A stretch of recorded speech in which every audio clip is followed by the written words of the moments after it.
Okay, we'll jump straight in. So if you just give us a little intro on who you are, what you do, Okay. and yeah, we'll go from there. Okay. Hello, my name's Tania. I'm a mother of 6. I've got 5 of my own and one my partner's daughter. I've got 2 beautiful moko. I'm just here to share my lived experience with addiction and Well, that was my next question. What makes you want to share your story on the Let Me Speak campaign? I just want to reach out to anyone that may be going through someone that they love who is addicted to, has an addiction. In my case, it was my partner who was addicted to meth. So I'm hoping that me sharing my story, it may help whānau out there that may be going through that, or it may help them see what not to do through my story maybe. Yeah. Can go either which way. Yeah. So just making sure that that I can share my experience so that others may be able to either learn from it or be aware of what happens. Me news. And so where does your story begin? Well, in order for me to share where I'm at today, I have to go back a bit. I was born and raised in Wellington in City. It was my mum, my dad, and my 2 brothers, older and younger. My mum and dad were hard workers, but my father was an alcoholic. So living in a home and the things that I saw, what I thought was normal, I've learned that they weren't actually normal, it was actually unhealthy. And that was things like my dad being drunk all the time, coming home, and things like his not being able to do things with us because he was too intoxicated, taking us to the movies, dropping us off there so that he could go to the pub. That was cool for us. That was all cool. Going to the pub, sitting in the car, waiting for mum and dad to finish their drinking, and then going home. We'd get chips and drinks, and that was our little outing. Those were the sort of things that were normal to me. But then, as I remember being 8 years old, we moved to another home, and that's where my father's drinking got worse. He did try to give up, but my mum said that was enough, so they separated. And just around that time, as a young child, I remember seeing my father very vulnerable. He was always shaking, and I didn't understand what was happening.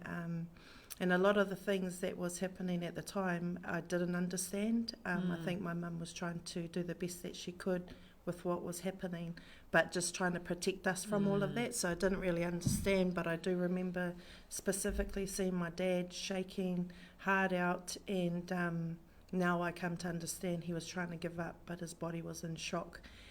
And so these are some of the things that I saw as a child, and not understanding that, going through life, it led me to go into unhealthy relationships where I didn't know what love was. I wasn't getting that from my dad, wanting that relationship with my dad but not being able to have it. Do you feel like you were kind of wanting, like what you said, wanting that from your dad, so then you weren't getting it from there, so you started looking for it in other places, which could have led to your toxic relationship? I think so. I think I was walking around feeling like I didn't care about anything. No one cared about me.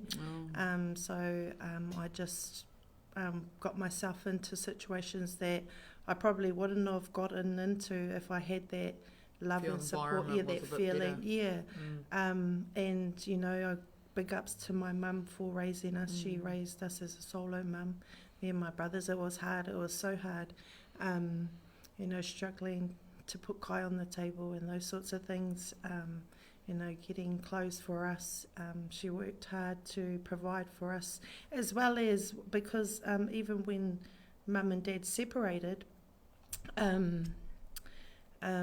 he had an accident and became paralysed from the head down, and so he became a tetraplegic. So she's not only now having to look after us, she was also supporting Dad through his journey in recovery through those years, and that would have taken me to when I was 12. And just that whole experience that I experienced as a child, I believe that that's where my trauma came from, and that's where I was going into the arms of people that probably weren't good for me. But I didn't understand what love was. I didn't understand, I didn't love myself. So, my first relationship was very toxic and violent. I had 2 beautiful babies out of that relationship, and it was the first time that I realised that I needed to heal myself and take a look at what was important to me. I thought that I needed to be with the mum, the dad, and the kids, and we had to stay. Package. Yeah, the white picket fence sort of thing. But after having my babies, I realised that no, I wanted something different for them. So I went on a journey of healing for myself. We ended up in the refuge. I had nothing. I was in the Housing New Zealand home, and it was the best feeling ever. I finally had a roof over my head. It was ours. We didn't have much, but that was where my self-love started to happen for myself, to provide for my babies. And we didn't have much, but I loved it. I was free. I was learning how to be a better person, better mum. I had goals, and I was the happiest I've ever been after that scenario. And then in 2003, I met my current partner, who we've been together 20 years this year. That was a milestone. We met, we were a blended family, we came together, and it was awesome, it was amazing. That's a journey in itself. Oh, definitely. But at that time when we first met, it was just, it was the things that I experienced with my partner I had never experienced before. And what drew me to him more was the fact that he loved me, all my bits and pieces, good, bad and ugly. He loved me for me, and I never experienced that before. So I was, and he showed me heaps of things that I didn't even know existed. I was a young mum. I had my first baby when I was 19, so I never really experienced life. And so meeting my partner, we did heaps of things together, and we had little kids, and it was like we were living this cool, happy thing, and we were young. We had heaps of energy, and it was cool. We did heaps of stuff with the kids, and I really enjoyed that. And and which brings me to our loss as a whānau. I think so we were together 9 years before we had our first child together, and we had him. But just before then, bringing back to my father, we lost him in 2008, and at that time I was with my partner for about 3 years at that time, and he died of infection in the blood. I think it's called septicemia or toxemia. And when they found him, next to him was a bottle of vodka. And so unfortunately for my dad, he was unwell with his alcoholism right to the very end, and it was very sad. At the time, I feel like I was numb, because I was still dealing with all the trauma that had happened through that. And 4 months before he passed, I lost my mum. So we lost mum in 2007, and then me and my brothers went over to Dad, said, come on Dad, we've lost mum now, it's just us. And 4 months later we lost Dad. I didn't have tools to, how do you deal with that? My mum, she was a big part of my life, and it felt like I had been chopped at the knees, because she had gone, didn't even get a warning sort of thing, and then to lose Dad 4 months later, I feel he just died of a broken heart. Even though him and Mum weren't together, she always would still stay connected to him and go out to him, give him a growling if he needed it, sort of thing. They still had that good relationship like that. But I think that's what happened in the end. So that was 2008, and then in 2009, we lost my partner's mum. And so as a family, we were just flawed. We didn't have like I said, the tools. We didn't know what to do. I didn't know what to do. I just knew I lost my mum. I couldn't even deal with my dad because I couldn't get past the thought that I'd lost my mum. And so at that time, my partner, he was seeing a counsellor for his stuff, and he asked me to go along to her. And I had this real attitude that, why? So she can tell me what I'm doing wrong and what you're doing right. I was real bad about it. I just wasn't really open to that. But I knew we needed to do something. Was the counselling in regards to the grief?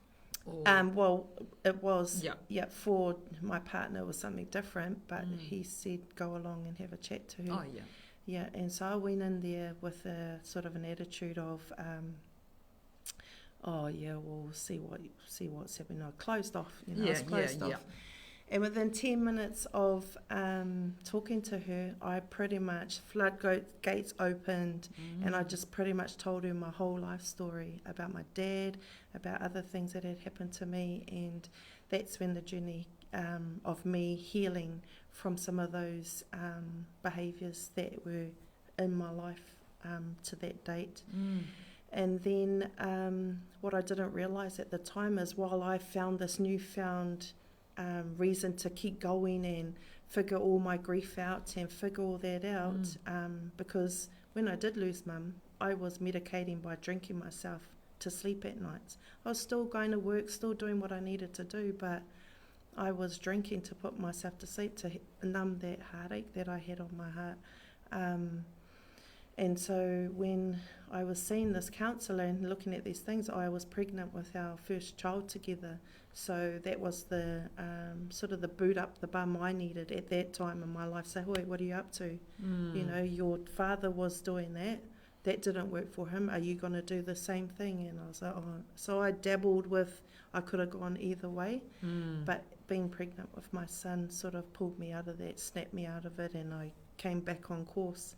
But what I didn't realise was my mate was going off course further away from us as a whānau. So we carried on through life, and I didn't even know that he was using. We were still doing our family and things were going fine for years before we hit the point of his deep addiction and his meth use. I didn't even know. I had no idea. He was happy. Now I know that would have been the drugs. But we were still doing our kids. We were still, we had our mum fully functioning. Yeah, we had our mum and we were working together as a family. We were doing everything I thought we needed to do. But little did I know my partner was stuck in his addiction. And it came to the forefront when I started noticing, the things, your partner when you know them really well, and then they start doing things out of character. Like he would message me all day, every day, say, hey, hun, where are you? How are you? Where, and he'll message where he is and what he's up to, and it stopped. I'd notice, didn't hear from him. Say, sorry, busy. And then it was, I got to work late.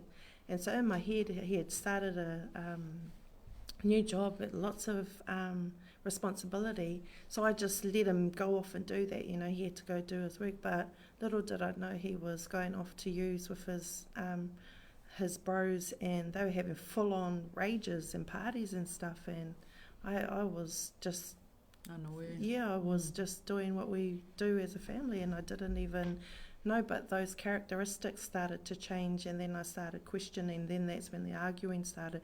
So when the yelling and screaming started, and then it was toxic. We were unhealthy, and I was just trying to get to what's going on here. Like, I didn't even know. I didn't know about meth. I didn't understand meth.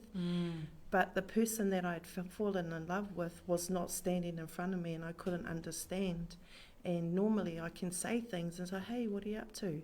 And he would come back to me, but he wasn't coming back to me. He was fighting me more, saying all these things. And when it came out that it was meth, it was like he was having an affair on me with this meth. I gave her the name Lady P because in my eyes, this is the person he's having an affair with. It sounds crazy, but that's what it felt like, that he, he'd even say things about... Well, I mean, you become committed to this, and so I can see how that would feel like that.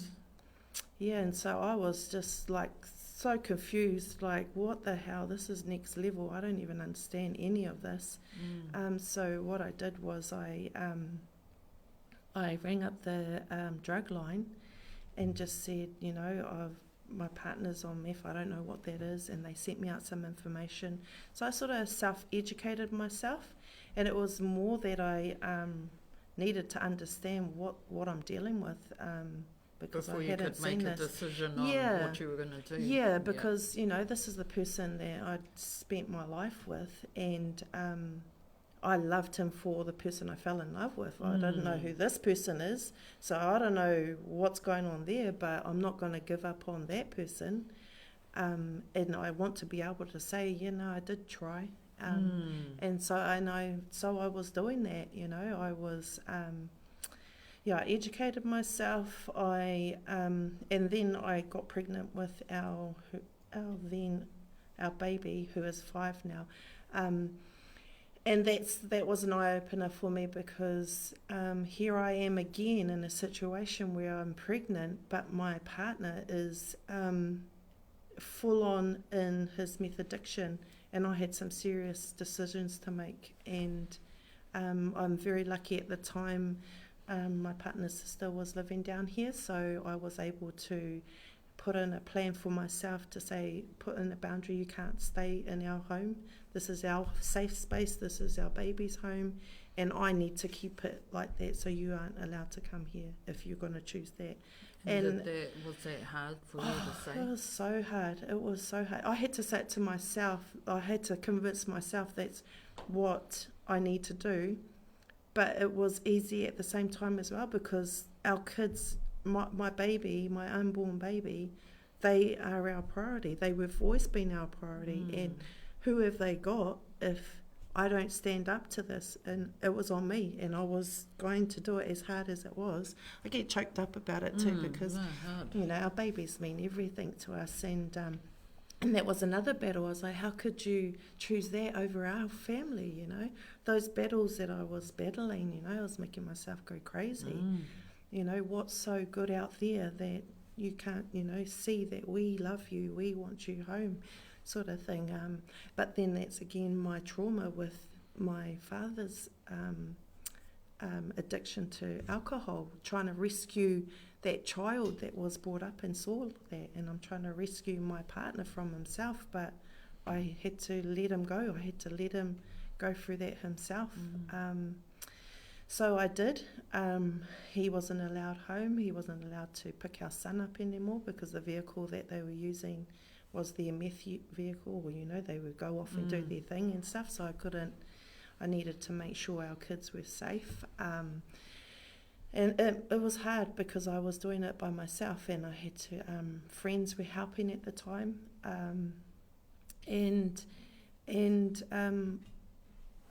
at the same time, we had these bills together. We had the mortgage, we had the bills, the power, just the normal bills that we have, everyday bills. I started to worry that are they going to get paid still? Our money goes in together into the same account so that they could get paid. And he had changed the whole account, and it couldn't. The money didn't come in, and I freaked out. You know, I rang him and said, "Wait, what's going on?" You know, and it's just things like that I didn't know what I was dealing with, and here I am worried, trying to not be worried and stressed because I'm carrying, but also need to make sure I'm holding it all together for our family while my mate was unwell.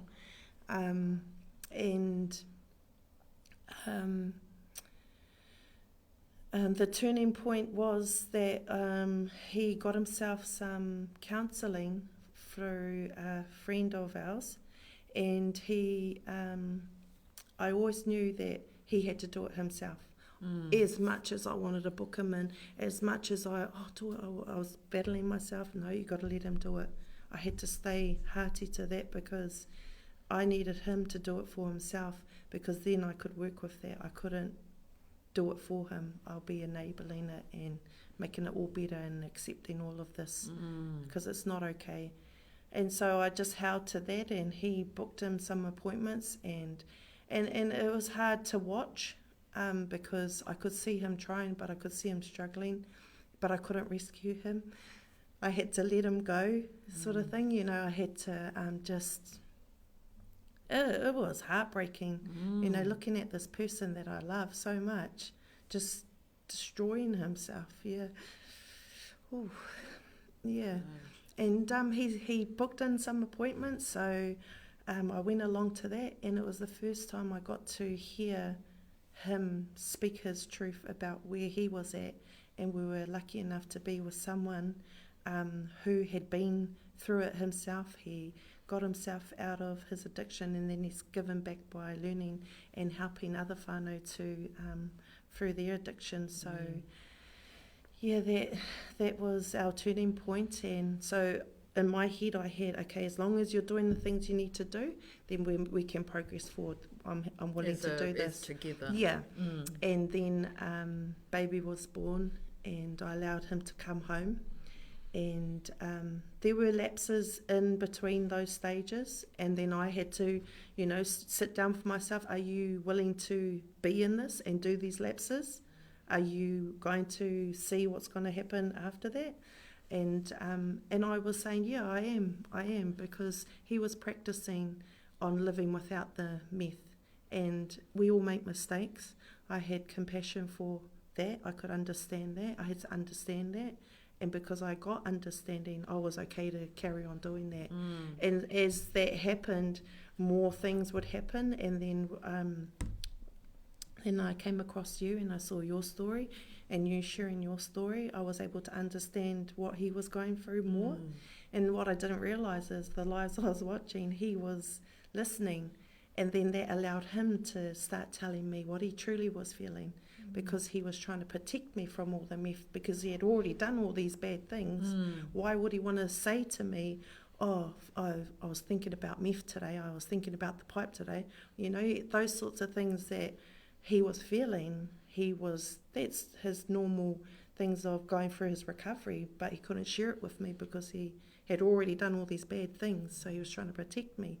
So it was like this for a long time, and just like having people in our life to help give us tools to open up and communicate and be honest, you know, just be truthful, and that's helped. That's what's helped, and I can choose to be in this if I want to, and I've got my set rules of my non-negotiables, and if those are broken, then that's a consequence, or that's on me, sort of thing. And I'm just lucky that he's really wanted to stay clean, and he's really wanted to heal, and you know, and that's been a huge turning point for us. But it's also like I've got to heal. Like when I decided to bring him back home, that was scary for me. Because I started getting paranoid, you know, like, oh, you look like you're using. you know, and here he is trying his hardest to stay clean, struggling with whatever he's going through. But here I am going, hey, I think you've been using. Did you use today? You know, I was doing all that. And that's not healthy. And I had to pull myself and go, well, what are you doing? You wanted this. You have to kind of say, well, if you're willing to go through this again, then you need to trust. You need have that trust. Yeah, and that was my healing. I needed to heal in those things. So that's when it would present itself, I would say, oh, I'm feeling like this because of this. And then that was where he would have to own what he'd done so that we could move forward. And that's sort of how we've done it. We've had blow-ups, you know, we haven't connected. So you don't understand where I'm feeling and he's feeling his way. And we haven't been able to communicate at the time. But we work through that. And has... you know, going through all of that made you stronger? Oh, definitely. like that's what I was saying to him earlier. Like when we had our 3 big kids, you know, we came with all these bits and pieces, and we've worked through that. And now we've got our 3 babies. We're in such a better place. You know, it's I'm excited about our future.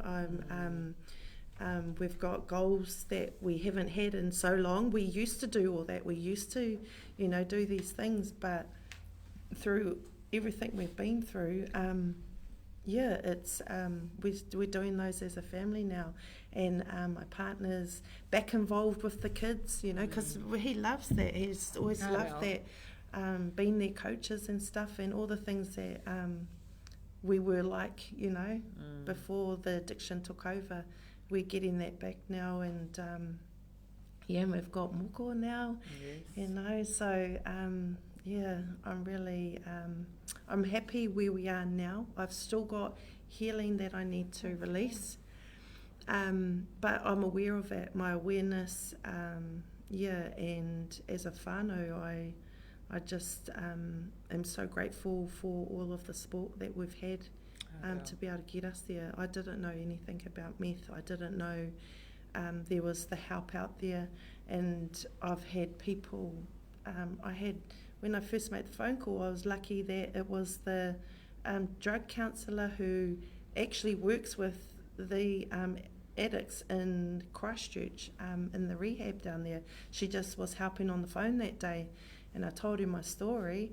And what my situation was, and she offered to give me one-on-one counselling once a week for an hour, and said I could come, I could call her twice if I needed in the week. And there's just people in those sorts of networks that really care about helping whānau, and also another, I don't know if we're allowed to mention any pages or anything. My first education was NZ People. I went on there, and it was the first time I realised there were other people that felt like me, that had loved ones that were addicted and didn't know what to do. What I was saying before when we started this, I get messages all the time from women whose partners are addicted and they want to stand by their man, but they just don't know how. What would your advice be to them? Oh, I think you really have to know what your boundaries are and what you're willing to accept for yourself, and what you're willing to go through, but making sure that you've got support, making sure that for yourself, not for you and your partner, but for yourself first. You need to make sure that it is something that you want to do, because it's not easy. And you need to make sure that you stick to what you put on the table, as hard as it will get, because it's going to get hard. And you need to, for me, I needed to see him moving forward in his path for me to be able to say, oh, yep, okay, I can carry on with this. Yep, I'm happy with your progress. We can continue this. And I just stayed hearty to that. And he just kept coming back. He just kept coming, and oh, cool. So You coming know. to the table with his end of the bargain. Yeah, and seeing him in his recovery and seeing him doing the things that he needed to do without me saying, oh, did you do this? You know, even though inside I'm like, oh my God, did he? You know, I'm like secretly praying, did he please? You know, there were setbacks, there were appointments that he didn't make, and I'm going, oh my God, he didn't make the appointment. But then he had rebooked it. It was just things happening at work, and you know, and so I was so anxious of getting us to this point. I started to relax and just focus on, okay, why am I like this? You know, how do I get myself out of this? And so that was all I was doing. And I think the other important thing is that you took the initiative to educate yourself, not just sit around and wait or guess or anything. Like you fucking said to yourself, well, shit, I don't know fuck all about it. I'm going to go and fucking find out wherever I can, you know. Yeah, I've always been like that. When I became a mum, I knew I wanted to be a better person, a better mum. So I went to do some parenting courses and learnt about time out and stuff. Oh, you that bitch. Yeah. And I just read things. At the moment, my favourite podcast to listen to, besides yours too, I was going to say.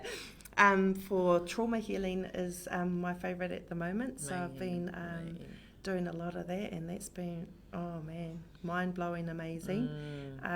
It really fascinates me, the human brain and how it works and operates and that sort of stuff. Yes.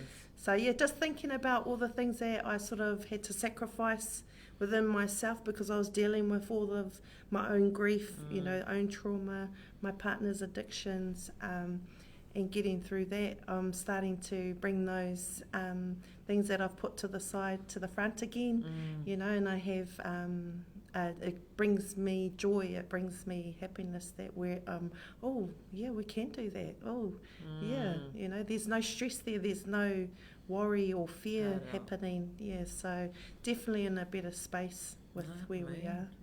Tons. Well, on behalf of CWK, we just want to say thank you so much for sharing your story. And we wish you and the bride the best for your fella's future. Thank you so much, sis, for having me on your platform to share, and I just hope that hope that it's helped our whānau out there. You're not sure. alone. Cool, Thank you. Liz.